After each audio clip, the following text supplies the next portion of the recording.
Dear students, in this session I will discuss about different kingdom system of classification, right? So already I told you in the previous session regarding two kingdom system of classification, right? And also I have mentioned there that with the time, with the new discoveries, the system of classification has been changed, right, to accommodate different organisms suitably or conveniently. So basing on that convenience, basing on suitably accommodate different organisms, the classification system has been changed from time to time. So starting I have mentioned that Aristotle was the first to propose the system of classification. Then Carolus Linnaeus in 1735, already I have told in the previous session, Carolus Linnaeus in 1735 classified the whole living organisms present in the world into two kingdoms, kingdom Plantae and kingdom Animalia, right? And he classified this on the basis of, note down, the basis was presence or absence of cell wall, right? So if the organism is having cell wall, they were included into the Plantae, and if they do not have cell wall, they included into Animalia, right? Then in 1866, another scientist, Ernest Haeckel, remember Ernest Haeckel, in 1866, he classified the living organisms into three kingdoms. So what was the basis of his classification? He recognized all the microorganisms, right? So he included all the microorganisms, particularly the unicellular microscopic organism, right?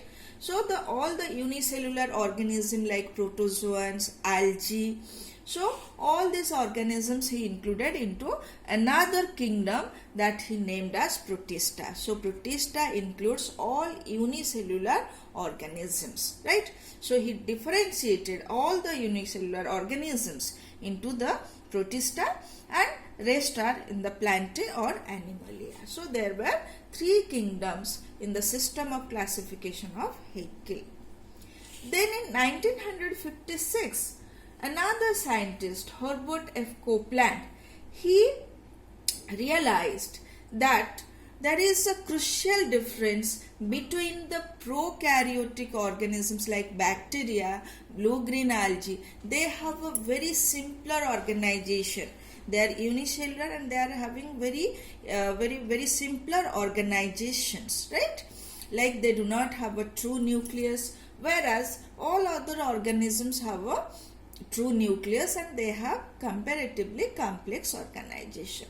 So by realizing that crucial differences, he included all the prokaryotic organisms like bacteria, blue-green algae, etc.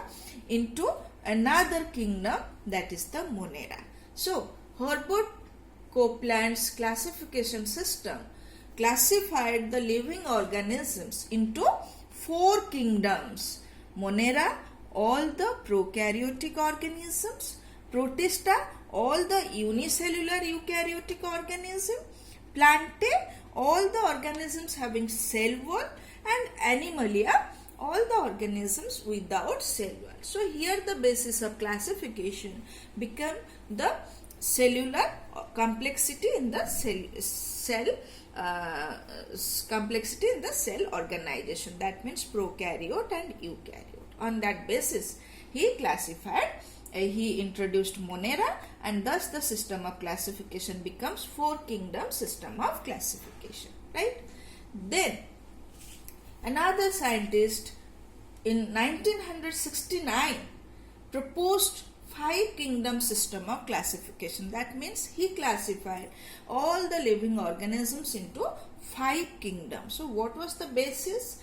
The basis was that the Monera, that they are the unicellular, it's okay. Monera are the prokaryotes, Protista are the unicellular eukaryotes. Then rest all the organisms are plantae or animalia. So he realized that the plantae, the kingdom plantae includes fungi, another group of organisms, and those fungi, though they have cell wall, so they were included into plantae. But he realized that fungi, though they have cell wall, but the cell wall is not made up of cellulose. You know, in case of plant, the cell wall is made up of cellulose, but fungi have the cell wall, but that is made up of chitin. First thing. Second thing, he realized that the plants are the producer, or they are autotrophs. They can make their food by themselves, but fungi are not autotrophs. They are heterotrophs. They depend on other organisms for their nutrition or for getting energy. So fungi are again heterotrophs, right? Then the plantae or the animalia. The plantae produces the food, so they are the producer, and animals are the consumers. They ingest the food collected from directly or indirectly from the plants. But fungi are neither the producer nor the consumer. They do not ingest, rather they absorb the nutrition. They produce certain enzymes surrounding the cell, and that enzymes helps to absorb the nutrition from other organism or from other non-living substances, right? So their mode of nutrition is absorptive mode of nutrition. So on that basis, that means on the basis of the mode of nutrition, R.H. Whitaker classified fungi into a separate kingdom, that is fungi. So all the organisms having cell wall but absorptive mode of nutrition, right, are included into the fungi. And another difference is here also. Plantae are producer, animalia are consumer, but fungi are decomposers that decompose the dead and decaying materials in the environment, right? So on the basis of ecological contribution, or on the basis of contribution of the organism to the ecosystem, he also classified all the organism, all the decomposers having absorptive mode of nutrition into the kingdom fungi. So now the whole living organisms or the whole living world is classified into 5 different kingdoms, right, by R.H. Whitaker. And this system of classification till now is the most widely accepted system of classification. Again I repeat, what are the basis of classification?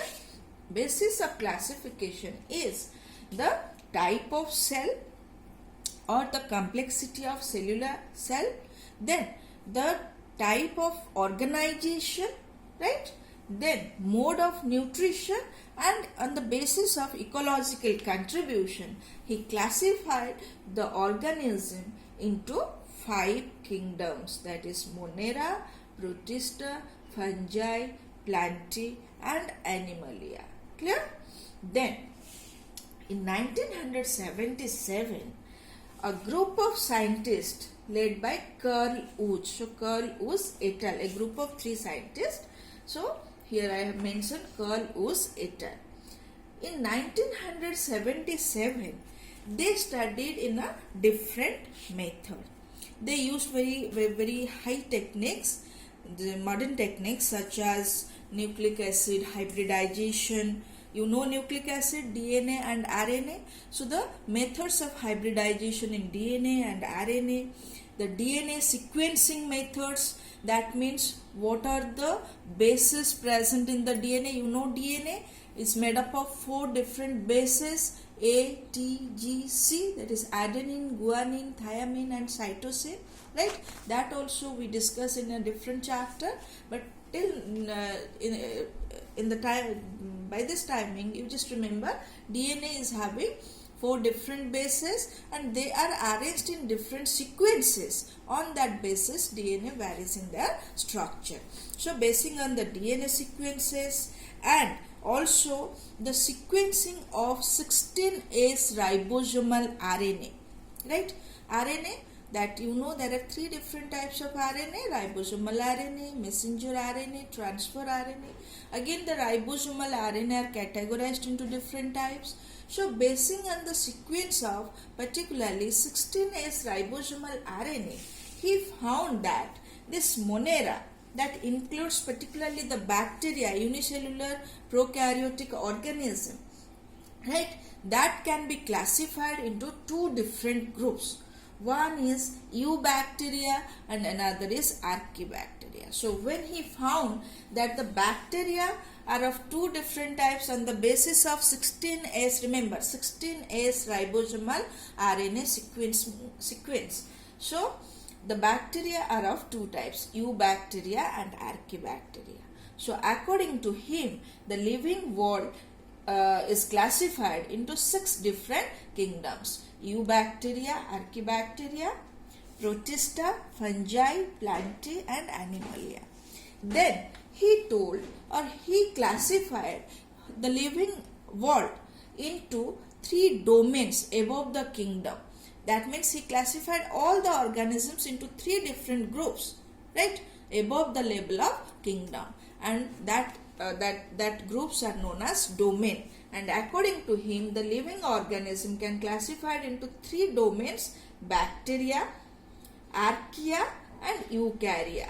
Eukarya includes all the eukaryotic organisms, that means organisms having eukaryotic cell. So eukarya includes protista, fungi, plantae and animalia. So it includes 4 different kingdoms, whereas bacteria includes 1 kingdom and archaea includes 1 kingdom. So there are 3 domains. So these are some popular system of classification in the living world, which classify the organism into different kingdoms at different times for the convenience of study. So that's all about different system of classification. Thank you.